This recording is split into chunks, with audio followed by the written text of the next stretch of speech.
Hi, and welcome back to Bounce Forward with me, Tiff Hall. I'd like to first acknowledge the traditional custodians of the land on which I'm recording this podcast, the Wurundjeri people of the Kulin Nation. I pay my respects to elders past and present.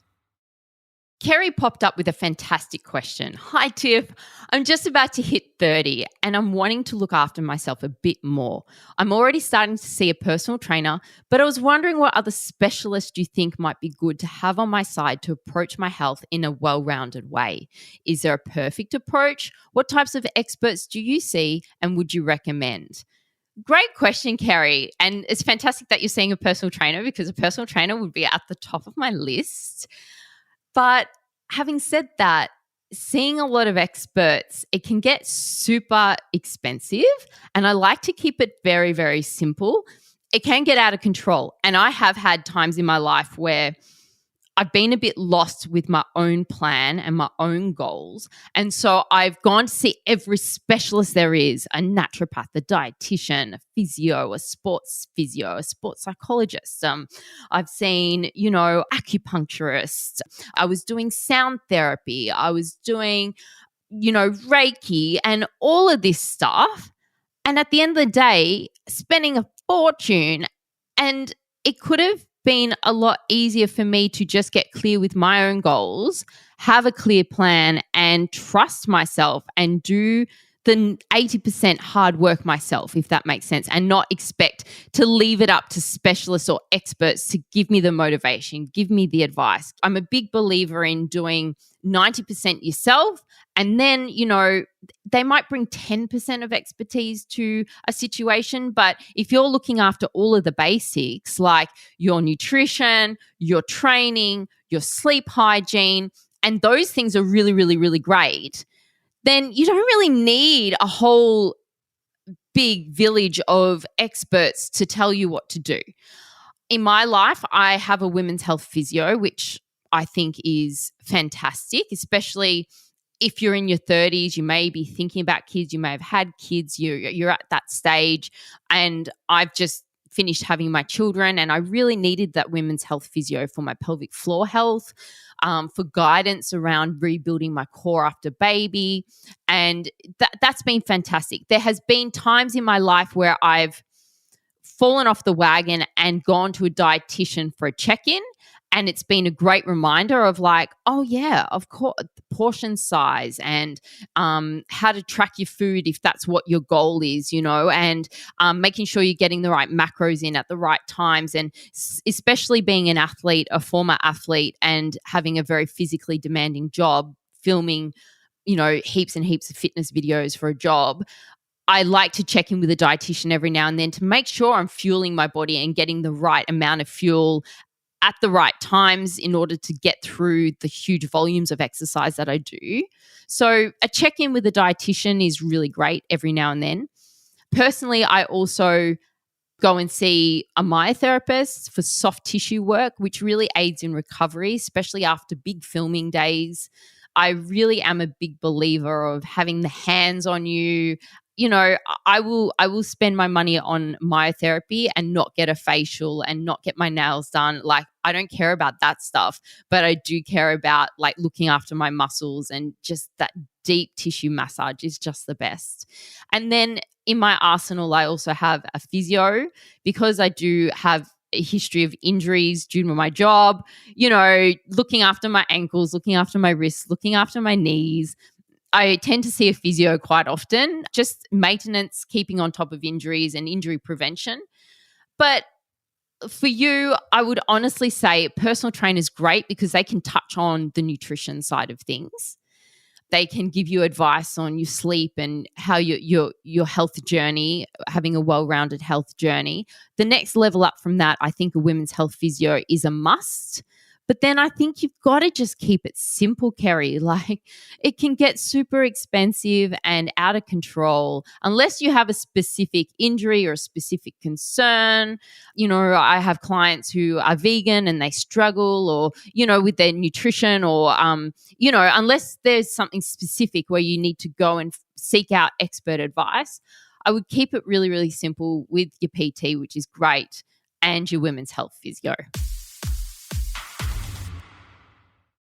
Vicky DM'd me, "Hey Tiff, I've never been a big sports person, but I'm wanting to enjoy some exercise a bit more.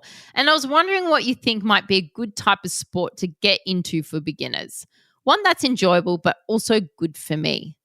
Yes, I was thinking about this, Vicky, and choosing a great sport for beginners depends on your individual preferences, your fitness level, your access to facilities, to equipment. But here are some sports that I thought would be great for you, not knowing your preferences and everything. So walking or hiking, because it's minimal equipment, right? Good walking shoes, that's all you need. There's heaps of health benefits, improves your mood, your mental health, helps maintain a healthy weight, good for your cardiovascular system. And it's low impact, it's easy on the joints and suitable for all fitness levels. So start walking. Start with a step count, like try and aim for 10,000 steps and do a little 4 or 5K walk in the morning, to get there. Then if the walking's a bit easy for you, you could always level up to running or jogging. I love it because there's flexibility. It can be done solo or with a group, which is really motivating. No equipment needed. It's progressive, so you can start with walking, gradually increase your pace to jogging and then to running. You can go from, I'm going to do a 3K to a 5K to a 10K. You can really progress it in an exciting way.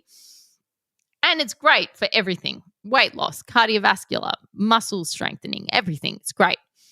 Then can't go past swimming. Full body workout, engages all the multiple muscle groups, provides so many benefits for your cardio health. It's low impact on your joints. And it's great skill development, I reckon, like for your coordination and your respiratory fitness. I love swimming. I think swimming would be if you've got access to a pool, great place to start. Then I have cycling as well. I think cycling is fun, can be done on roads, trails, stationary bikes. It's super low impact, so enjoyable for all fitness levels. And it's fun. Like you can get out there and go for a bike ride and really be in nature, and it's just so much fun. I also have tennis because tennis can be played with a partner, making it really social and interactive and fun. Many communities have public tennis courts available, and it's great for your hand-eye coordination, your reflexes. I just think tennis would be great. And then I'm a little bit biased, but martial arts. I have martial arts because Taekwondo, for example, you got so many mental and physical benefits of strength, flexibility, discipline, self-confidence, and then skills like self-defense skills, valuable self-defense techniques. And you start at white belt, right? You start at beginner, and then it progresses through to black belt, but very incrementally progresses. So you're always ready for the next step, and then you're graded to yellow belt, blue, red, into black. And it's a great way to set your goals. You've always got a goal. You might be yellow belt 3 stripe, and then your goal is blue belt 1 stripe, and then your goal is blue belt 2 stripe. You're always striving for a goal, and you're never lost, and you're never flailing, and you never lose motivation because you've always got a clear goal in front of you. And it's very social. Taekwondo is done with a partner, in a class situation, in a class environment, with instructors and mentors, and you're looked after. And anyway, I love martial arts. I could go on about that forever. And then I also love team sports. Soccer, basketball, netball, encourages teamwork, socialization, great for coordination, competitive, enjoyable, it's engaging. So I really think that for you, the tips for choosing the right sport, you've got to look at your interest and enjoyment. Choose something that you find enjoyable. You've got to think about accessibility, like can you get to a swimming pool? Do you have a bike? Is it feasible for you to take classes around your work schedule? Then you've got to look at your physical condition. Like, do you have any existing health conditions, physical limitations? What's your overall fitness level like? Social aspects, have a look at that. Decide if you prefer solo activities or team sports. And then your goals. What are your goals, your health and fitness goals? Is it improving your cardio health, building strength, reducing stress? Like, where do you sit with that? So once you're clear on those 4 or 5 things, you'll be able to really assess what sport will be right for you. Thanks so much for listening to Bounce Forward. I absolutely love having your company, so please DM me on Instagram at tiffhall_XO and let me know all the questions you'd love me to cover. Don't forget to rate and review me on your podcast app. Speak soon. Happy days.